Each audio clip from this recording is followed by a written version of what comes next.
안녕하세요. 아이 키우는 30대 엄마입니다. 결혼한 지는 이제 막 4년 넘어가네요. 시어머니와의 문제 때문에 매번 고생이었는데 이번 기회에 아주 제대로 해결을 받네요. 역시 말은 함부로 하는 게 아닌가 봅니다. 해결을 받다는 게 시어머니랑 극적으로 화해를 했다는 말은 아닙니다. 말 그대로 상황이 괜찮아진 거고 덕분에 저는 속이 다 후련하네요. 남편과는 3년 연애하고 결혼했습니다. 연애를 참 재밌게 했어요. 각자의 지인들 소개로 만나 연애를 시작하게 되었는데 우연찮게도 사는 곳이 정말 가까웠거든요. 두 사람 다 취직 후에 직장 생활 시작하면서 자취를 하게 되었는데 그쪽이 아무래도 혼자 사는 직장인들이 많이 밀집해 있는 지역이다 보니 그랬던 것 같아요. 주변에 지하철역 하나 있는데 회사 쪽으로 가는 방향도 똑같아서 아침 일찍부터 만나서 같이 출근을 했고 퇴근할 때도 시간이 맞으면 지하철에서 만나 집에 같이 돌아오고 했습니다. 퇴근길에 근처에서 식사도 하고 날 더우면 맥주도 한 잔씩 하고 그랬다 보니 동네 사람들 중 몇 분은 저희가 이미 결혼한 사이로 알고 있는 사람들도 있었어요. 가깝게 살면서 자주 보다 보니 그만큼 싸우는 일도 많았지만 단점보다는 장점이 더 많은 사람이었습니다. 남편은 자기 의견 확실히 말하고 싶은 게 있으면 말하고 자기가 잘못한 게 있으면 확실하게 자기 잘못 인정하고 사과하는 그런 사람이었어요. 그리고 언젠가부터 이런 사람을 두고 1등 신랑감이라고 하는구나 하는 생각이 들더라고요. 이심이면 전심이랬나 그때쯤 남편이 저한테 결혼하자고 청혼을 해왔어요. 주변 반응도 결혼 소식이 너무 늦게 나온 게 아니냐는 반응이었어요. 그러던 와중에 제 친한 친구 중에 결혼을 엄청 일찍 한 친구가 있었는데 반년 못해도 한 달 정도는 같이 살아보고 결혼을 정하는 게 좋다는 조언 아닌 조언을 해왔습니다. 앞에서는 결혼 선배로서 조언 고맙다고 했는데 속으로는 우리가 한 동네에서 1년 365일 중 거의 300일을 붙어 있었는데 별 걱정을 다 한다고 생각했습니다. 그런데 그 친구가 맞는 말을 한 거였어요. 자주 본다고 해서 그 사람의 모든 걸 알 수 있는 건 아니더라. 같이 살아보기 전까지는 눈에 안 보이는 것들이 더 많다는 사실을 말이지요. 다행히도 제 남편은 결혼 전에 제가 생각했던 1등 신랑감에 가까울 만큼 결혼 전과 결혼 후를 비교해서 다른 점이 거의 없었어요. 다만 단 한 가지 결혼 전에는 몰랐던 단점을 하나 알게 되었습니다. 굳이 따진다면 남편의 문제는 아니었어요. 바로 시어머니가 문제였지요. 저희가 연애 기간이 워낙에 길었다 보니 결혼 이야기 나오기 전부터 어느 정도 시어머니하고 왕래가 있었어요. 자취하던 아들 자식 걱정된다고 반찬 주러 오셨던 걸 산책 다녀오는 길에 집 앞에서 우연찮게 마주친 적이 있었거든요. 본의 아니게 그때 처음 인사를 드리게 되었지요. 그때는 인상도 좋으셨고 말투도 엄청 나긋나긋하셨던 분이셨어요. 그래서 시어머니에 대한 인상이 저한테는 되게 좋았죠. 결혼 준비하면서도 이렇게 자상하신 분이 또 있나 싶었는데 결혼하고 나니 그런 모습은 마치 제가 꿈이라도 꾸었던 것 마냥 찾아볼 수 없었습니다. 기본적으로는 제가 봤던 좋은 분이 맞긴 했어요. 하지만 그건 주변에 저희 말고 다른 사람이 있을 때뿐이었지요. 시어머니가 본 모습을 드러내는 데는 결혼하고 단 3개월도 지나지 않아서부터였어요. 그리고 제가 몰랐던 게 하나 더 있었는데 남편이 이런 시어머니한테 꼼짝도 못하는 사람이었다는 거예요. 연애할 때 제가 봤던 모습은 이성적으로 판단하고 사리분별이 확실한 사람이었는데 평소에는 그런 모습이지만 시어머니 앞에만 서면 아무 말도 못하고 가만히 있는 허수아비같이 행동하더라고요. 하지만 그 정도가 그렇게 심각하지는 않았습니다. 안부 전화 좀 자주 하라는 둥, 아들 아침밥은 꼭 챙겨서 출근시키라는 등 그냥 주변에서 몇 번은 들었을 법한 사소한 것들을 요구하셨죠. 저한테 직접적으로 잔소리를 한다거나 소위들 말하는 시자 갑질을 했던 적은 없었습니다. 그런데 단 한 번의 일을 가지고 시어머니가 본 모습을 드러내기 시작했어요. 그때가 결혼하고 처음 만난 시어머니 생신이었는데 그래도 처음이니 저도 제 나름대로 좋은 모습 보이려고 생신상까지는 아니어도 아침 일찍 일어나 미역국 한 솥 끓였고 미리 준비해둔 시어머니 생일 선물도 챙겨서 시댁으로 출발했어요. 시어머니는 제가 끓여놓은 미역국을 보더니 당신은 소고기가 들어간 것보다 북어가 들어간 미역국을 더 좋아한다니 어쩌느니 하면서 너는 어떻게 된 며느리가 시어머니 취향을 이렇게 모를 수가 있느냐며 잔소리를 하셨습니다. 생일 선물도 받아보시고는 다른 집 며느리는 시어머니 생신에 명품 선물 척척 해준다는데 너는 고작 화장품을 사왔느냐고 하면서 역정을 내더라고요. 평소에 네가 내 피부를 보고 얼마나 쭈글쭈글하다고 생각했으면 주름 개선 화장품을 사오느냐고 말도 안 되는 억지를 부리면서 말이죠. 당연한 소리겠지만 제가 평소에 시어머니 피부가 안 좋다고 생각해서 그런 화장품을 산 게 아니었습니다. 생신 선물을 뭘 할까 생각하다가 시댁에서 시어머니가 똑같은 화장품 쓰고 있길래 그걸로 준비했던 거였어요. 누가 봐도 명품 선물이 아니라 짜증을 내고 있다는 걸 알고 있었습니다. 그때 남편이 처음으로 제 편을 들어줬어요. 정확히는 제 입장을 대변해줬다고 하는 게 맞는 것 같네요. 이 사람이 어머니가 어떤 미역국 좋아하는지 몰라서 그런 거지 알고 그랬겠냐고. 그리고 우리가 지금 대출도 많고 경제적으로 여유 있는 상황이 아닌데 무슨 명품 선물이냐고. 명품 선물은 형편 나아지면 다음번에 꼭 해드리겠다는 식으로 말을 해줬습니다. 솔직히 저는 이게 제 편을 들어줬다고 느껴지지는 않았거든요. 제 편을 진짜로 들어주는 거였다면 단호하게 그러지 마시라고 한마디 하는 게 맞는 거 아니겠어요. 그런데 시어머니는 그걸 그렇게 받아들이지 않았어요. 아들이 결혼하더니 엄마보다 마누라를 더 챙긴다고 하면서 며느리 잘못 봐서 아주 집안이 파탄이 나는구나 하면서 고래고래 소리를 지르셨죠. 남편은 그렇게 나오는 시어머니한테 말대답 한번 못하고 곧바로 죄송하다고 사과부터 하더라고요. 시어머니가 니들 꼴도 보기 싫으니 썩 꺼지라고 하는데 말 한마디 못하고 저를 데리고 집 밖으로 나오더라고요. 차라리 그건 편했어요. 괜히 시댁에서 시간 보내면서 눈칫밥 먹느니 그냥 집에 가는 게 100번 1000번 나은 결정이긴 했던 것 같네요. 아무튼 그날 이후로 시어머니가 직접적으로 저를 못살게 굴기 시작했어요. 저를 무슨 며느리가 아니고 말 잘 듣는 내 아들을 빼앗아간 불구대천의 원수처럼 대하기 시작했습니다. 그럴 거면 결혼한다고 할 때 허락해주지 말고 그냥 평생을 품에 끼고 살지 하는 생각이 들을 정도로 말이에요. 그나마 사람들 있는 데서는 좋은 시어머니인 척 하고는 했어요. 그래서 최대한 밖에서 만나는 걸 선호했는데 언젠가부터는 사람들 눈도 상관없이 며느리는 막대해도 되는 존재처럼 대하기 시작했어요. 식당 같은 데 가면 제가 의자 빼드리기 전까지는 테이블 옆에 가만히 서서 저를 빤히 쳐다보신다든지 주문받으러 온 직원분한테 대놓고 제 험담을 한다든지 하는 식이었죠. 시작이 있으면 끝도 있어야 하는 법인데 시어머니의 갑질은 매일매일이 새로웠습니다. 뭐 안부 전화를 매일같이 하라던가 하는 건 일도 아니었어요. 아들 아침밥 먹여서 출근시키는지 확인해야겠다며 사진 찍어서 보내라 갑자기 전화를 하더니 홈쇼핑에서 뭘 봤는데 좋아 보이더라. 그거 네 카드로 주문 좀 해봐라 하는 식으로 전화를 한다던가. 매일같이 레파토리가 무궁무진하게 바뀌었고 저는 저대로 그런 시어머니를 감당하기 힘들었습니다. 남편은 제가 속수무책으로 당하는 걸 지켜보고만 있었어요. 처음에 자기가 제 편을 들어서 어머니가 저러시는 거 아니겠냐고 조만간 저러다 마실 테니 화 풀릴 때까지 가만히 있는 게 제일 좋은 방법 아니겠냐고 하면서요. 괜히 또 시어머니한테 그러지 좀 말라고 한마디 했다가 괴롭힘만 더 심해지는 거 아니겠냐고 하는데 저한테 그러지 좀 말라고 하는 게 그렇게 힘든 일인가 싶었습니다. 그러다 남편이 어머니한테 거역 못하는 진짜 이유를 알게 되었어요. 남편이 어릴 적에 엄청 산만한 아이였다고 하더라고요. 그날도 바닥에 뭔가 반짝이는 게 보인 것 같아서 주변을 확인하지도 않고 길가다 말고 차도 쪽으로 갑자기 방향을 틀었답니다. 반대쪽에서는 차가 오고 있었는데 그때 시어머니가 몸을 던져서 남편 대신 차에 치이셨다고 하더라고요. 다행히도 차가 쌩쌩 달리는 대로변이 아니었다 보니 큰 부상은 아니었다지만 병원에 며칠간 입원을 하셨어야 했대요.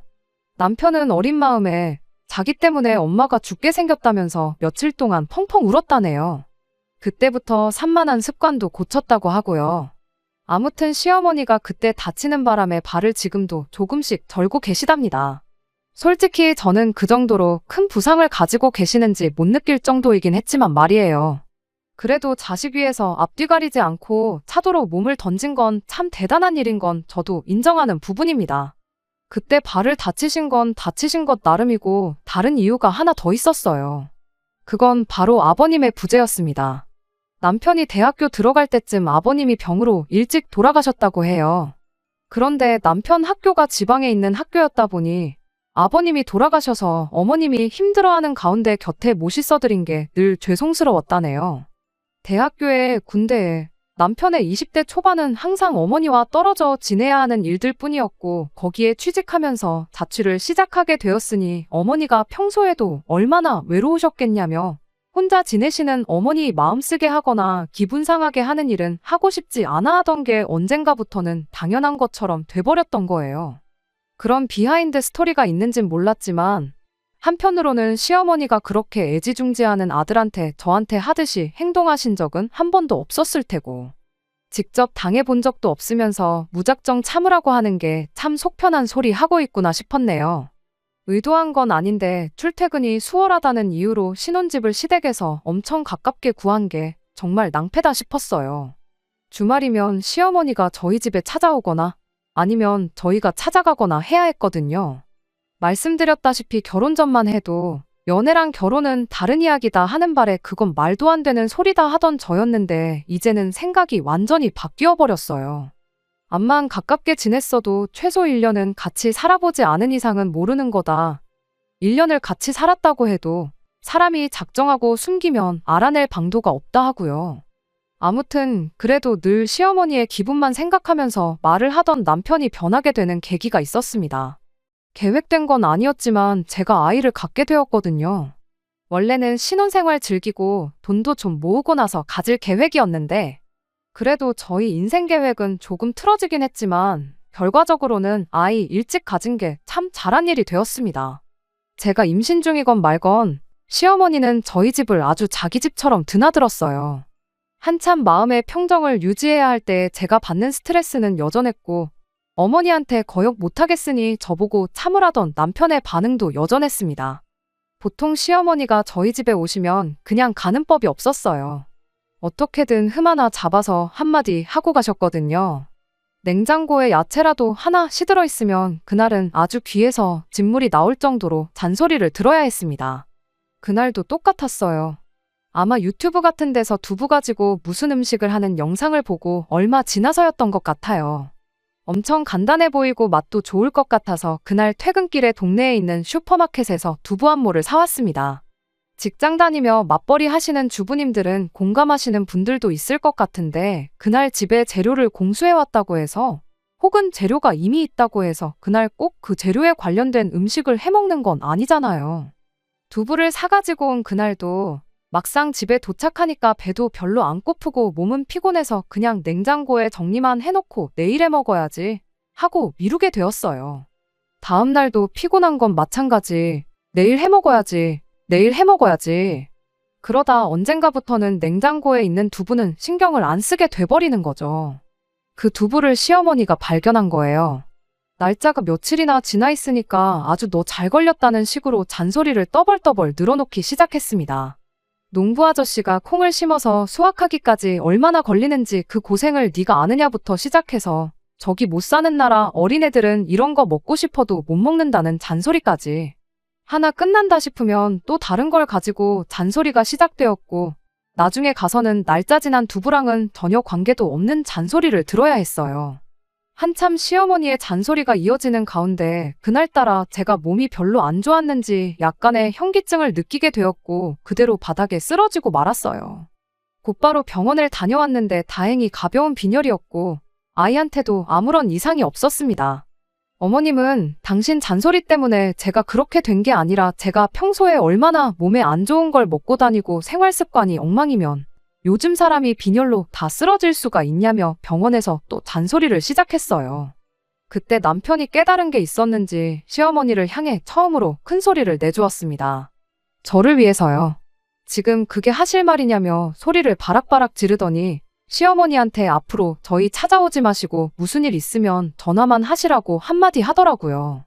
시어머니도 엄마 말에 거역 한번 못하는 아들이 저렇게 나올 줄은 몰랐나 봐요. 적잖이 당황을 하면서 말을 잇지 못하더라고요. 그래서 그날은 병원에서 따로 저희는 저희대로 집으로 오고 어머니는 어머니대로 혼자 돌아갔습니다. 시어머니 표정이 많이 충격을 받은 표정이었어요. 다른 것보다 남편이 저를 위해 드디어 목소리를 내주었다는 게 참 고맙기도 했습니다. 할 거면 진작에 좀 해주지 1년을 넘게 그 고생을 시켰나 싶기도 했고요. 효자 아들이 버럭 한번 했다고 충격을 먹은 시어머니는 집에 돌아가셔서 상황 정리하고 할 말도 곰곰이 생각하셨던 건지 그날 저녁에 저한테 전화가 왔어요. 사과까진 바라지 않아도 몸은 어떠냐고 물어보실 줄 알았는데 저보고 아주 여우 같은 뭐라고 육두문자까지 써가면서 아주 생쇼를 해서 모자 사이 갈라놓으니까 좋으냐고 고래고래 소리를 지르시더라고요. 제가 쩔쩔매면서 전화를 받고 있으니 남편이 전화기 뺏어다가 한마디 속 시원하게 더 해주더라고요. 애 잘못되면 어떡할 거냐. 다른 사람 아이 가진 것도 아니고 내 아이 가진 거고 어머니 손주인데 이렇게까지 하셔야 하냐. 무슨 일 있으면 찾아오지 말고 전화하라고 했는데 그냥 전화도 하지 마시라 하고 절연선언까지 해버렸어요.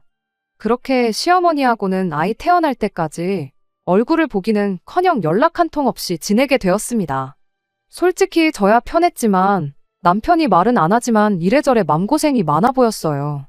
그래도 그간 당했던 거 생각하니까 제 입에서 먼저 어머님하고 다시 왕래하면서 예전처럼 지내자. 내가 노력해보겠다 이 말이 나오지가 않더라고요. 예정일 3개월 전까지 회사에 나갔습니다. 계획보다 빠른 임신이었다 보니 어쩔 수 없었어요.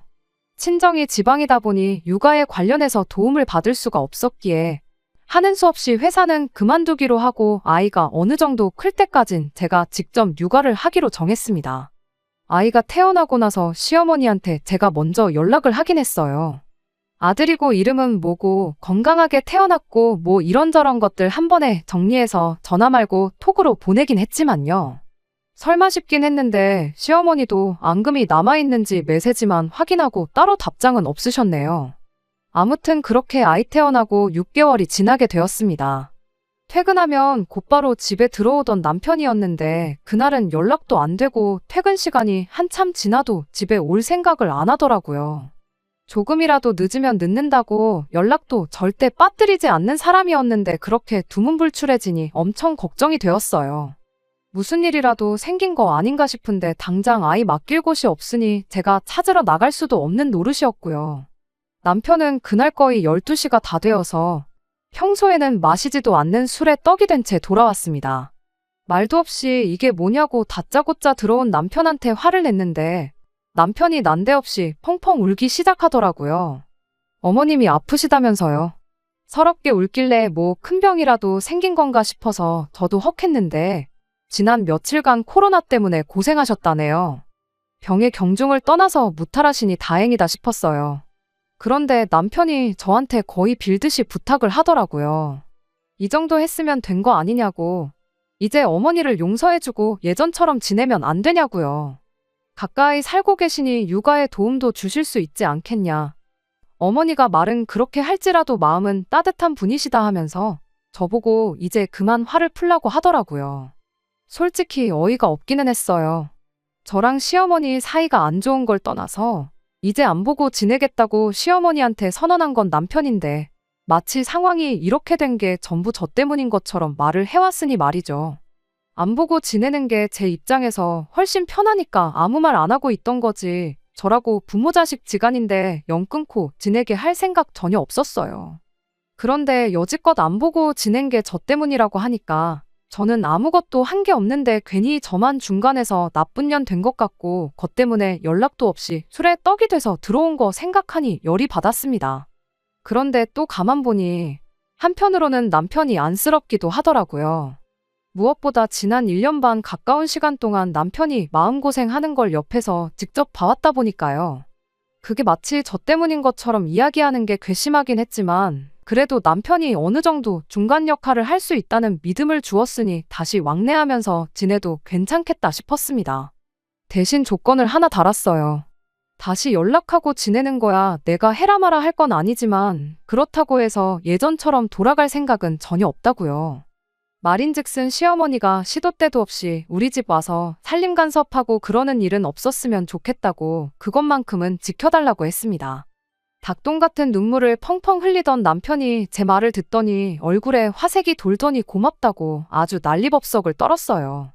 좋아하는 걸 보니 또 그간 혼자서 얼마나 끙끙 앓았기에 저러나 싶어서 안쓰럽기도 하고 한편으로는 진짜 나 때문에 연 끊고 지냈다고 생각한 건가 싶어서 어이없기도 하고 뭐라 말로 표현하기는 힘든 기분이었습니다. 그날이 금요일 저녁이었는데 남편이 다음날 아침 일찍부터 저를 깨우더니 시댁에 가자고 하더라고요. 술을 진탕 마셔서 늦게 일어날 줄 알았는데 이미 저보다 먼저 일어나서 시어머니한테 오늘 애 데리고 가겠다고 연락도 해놓은 것처럼 보였습니다. 어머니한테 손주도 보여드리고 싶고 얼마나 이 순간을 기대했겠나 싶어서 그러려니 하고 따라갔어요.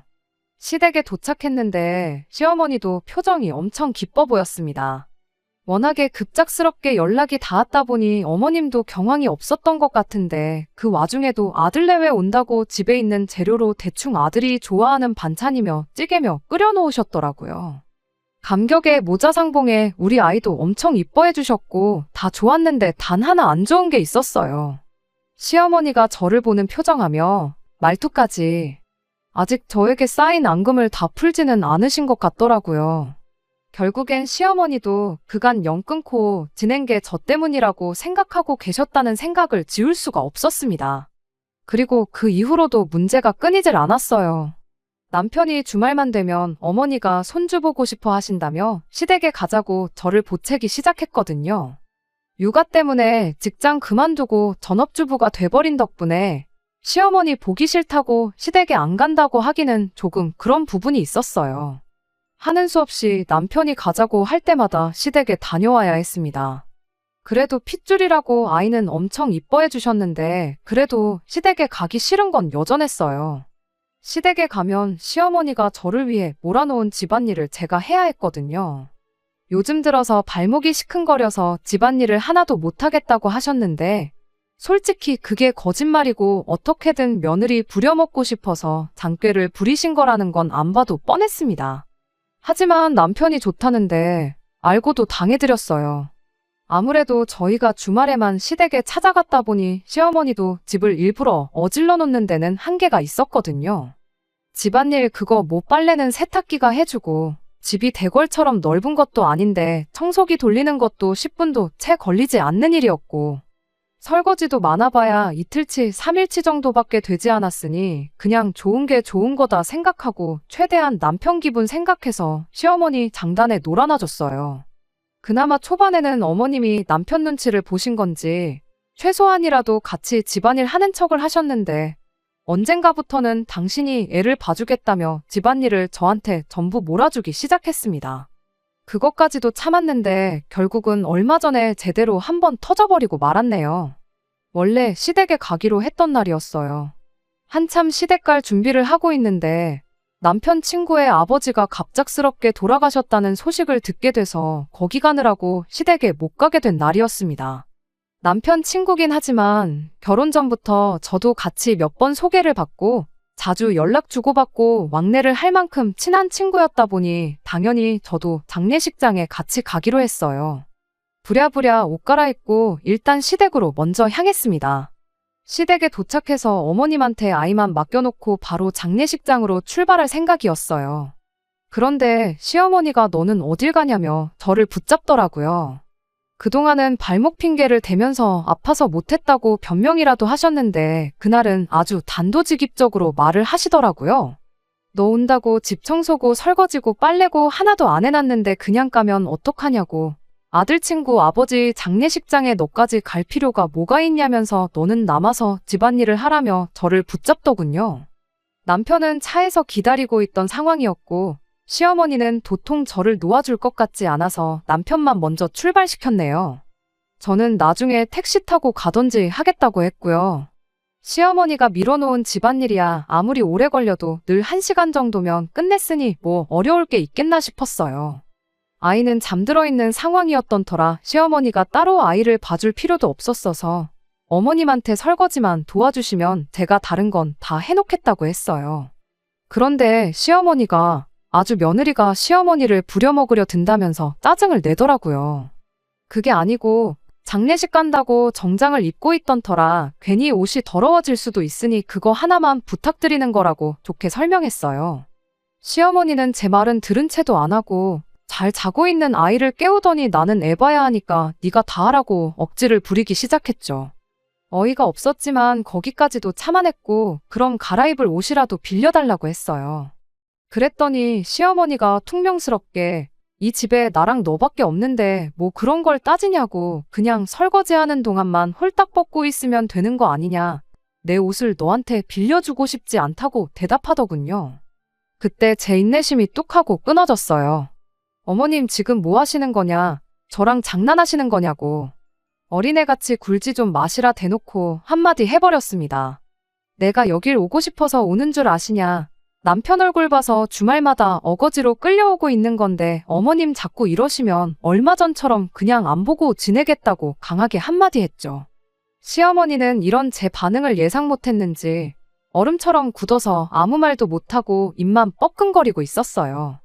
그 길로 저는 어머님한테서 아이 뺏어다가 그 길로 집에서 나와버렸습니다. 마음 같아서는 남편하고 남편 친구들도 무슨 일이 있었는지 다 알게 아이 들쳐업고 장례식장으로 가고 싶었지만 아이 데리고 상갓집 가는 거 아니라고들 하니 그건 참았어요. 집에 도착했더니 남편이고 시어머니고 번갈아 가면서 저한테 전화를 하더라고요. 남편 전화만 받아서 집에 오면 이야기하자 말하고 전화기는 그냥 꺼버렸습니다. 시어머니가 집에 찾아와도 제가 문을 안 열어줄 걸 알았는지 집까지 찾아오진 않으시더라고요. 그래서 간만에 주말에 혼자 집에서 푹 쉬었네요. 남편이 집에 도착하고 나서 무슨 일이 있었는지 물어보길래 거짓 하나 없이 무슨 일이 있었는지 다 말해줬어요. 저한테 홀딱 벗고 설거지를 하라고 했다는 말을 들으니 남편도 어이없어 하더라고요. 남편도 시어머니가 발목 핑계 대면서 저한테 집안일을 떠넘기고 있었다는 걸 어느 정도 눈치를 채고 있던 것 같았는데 제가 아무 말도 없으니 그냥 그런가 보다 하고 말았다고 미안하다 사과를 해오더군요. 그 뒤로는 남편도 저한테 시댁 가자는 말을 꺼내지 않았습니다. 저번과는 다르게 시어머니랑은 계속 연락을 하고 있던 것 같았는데 이번만큼은 남편도 제가 화가 풀릴 때까지 기다리는 게 맞다고 생각했는지 따로 저한테 뭐라 하지는 못했어요.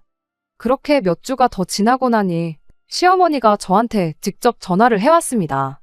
시어머니가 저한테 사과를 하실 분이 아니라는 건 알았지만 적당히 비슷한 뉘앙스만 풍기시면 저도 고집 부리지 않고 좋게 좋게 넘어갈 생각으로 전화를 받았어요. 그런데 시어머니는 뻔뻔하게도 미안한 기색은커녕 며느리 하나 잘못 받아서 아주 집안이 풍비박산이 나게 생겼다며 저한테 뭐라 하더라고요. 설마 내가 너 집안일 시키려고 불렀겠냐?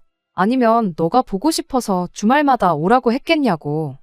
내 아들 보고 싶고 내 손주 보고 싶어서 불렀던 건데 그동안 얼마나 나를 고깝게 봤길래 그런 행동을 할 수가 있냐며 오히려 저한테 사과를 요구해왔습니다. 손주를 방패 삼아 시어머니한테 갑질하는 며느리 취급을 하시길래 절대 그런 게 아니라고. 저는 그런 줄도 몰랐다고 대답하고 시어머니한테 정식으로 그날 죄송했다고 사과를 했어요. 그리고 이번 주말에 시댁에 찾아뵐 테니 시간도 비워두시라고 했습니다. 며칠이 지나 주말이 돼서 약속한 대로 아이 데리고 남편하고 시댁에 찾아갔어요. 시어머니는 자기가 마치 승리자인 것처럼 기고만장한 표정으로 왔느냐고 대충 저를 반겨주는 척만 아시더라고요. 그 길로 저는 최대한 밝게 웃는 표정을 지으며 아이를 어머님 품에 안겨드렸어요. 제가 그동안 어머님 뜻도 제대로 이해하지 못하고 오해하고 있었다고 죄송하다고 다시 한번 사과도 드렸죠. 그리고 어머님한테는 남편하고 아이 좀 잘 부탁드린다 말하고 현관문으로 향했습니다. 시어머니가 무슨 일인가 하는 표정으로 너는 어딜 가느냐고 묻더라고요. 제가 대답했어요. 어머님이 그건 왜 궁금해 하시냐고요. 아들하고 손주 보고 싶어서 그런 거지. 저 보고 싶은 거 아니라고 하지 않으셨냐고요. 굳이 보고 싶지도 않은 사람인데 제가 굳이 여기에 있을 이유가 없지 않냐고. 저는 따로 약속 잡은 게 있으니 아이랑 남편 좀 부탁드린다 말하고 후다닥 시댁을 빠져나왔습니다. 그리고 차에 가서 남편도 모르게 챙겨놓은 짐가방 들고 다시 시댁으로 들어갔어요. 어머님 앞에 가방 내려놓으면서 남편 잘 때 갈아입을 옷이며 내일 갈아입을 옷에 아이한테 필요한 것까지 미리 다 챙겨놓았으니 주말 내내 같이 있으시면 되겠다고 말이죠. 앞으로 매주 주말마다 부탁드린다고. 어머님 덕분에 저는 편하게 여가도 즐기고 친구도 만나고 자유롭게 시간을 보낼 수 있게 되었다고 어머님 깊은 속뜻을 모르고 제가 그동안 오해했다고, 감사하고 죄송하다고 큰 소리로 한마디 해주고 다시 시댁을 빠져나왔어요. 그러고 집 밖을 나오는데 속이 너무 후련하고 발걸음이 그렇게 가벼울 수가 없더라고요. 오랜만에 육아에서 해방돼서 친구들 만나고 수다도 떨고 하니까 그렇게 좋을 수가 없었네요. 남편도 저한테 지은 죄가 있으니 최대한 협조해줬어요. 약속한 대로 다음날 돼서 집에 돌아왔어요. 어머님 반응이 어땠느냐 물으니 그래도 당신 뱉은 말이 있으니 티는 내지 않으시려고 하는 것 같더라고 하길래 그 길로 어머님한테 전화드려서 다시 한번 어머님 때문에 여가도 보내고 오랜만에 좋았다고, 저는 다음 명절 때나 어머님 생신 때 되면 찾아뵐 테니 다음 주도 잘 부탁드린다고 시원하게 한 번 더 긁어드렸습니다. 그 뒤로 매주 주말만 되면 남편하고 아이 시댁에 보내놓고 육아에서 해방된 저의 삶을 즐기고 있어요. 혼자 취미도 즐기고 친구들 만나 여가도 즐기고 너무 좋네요.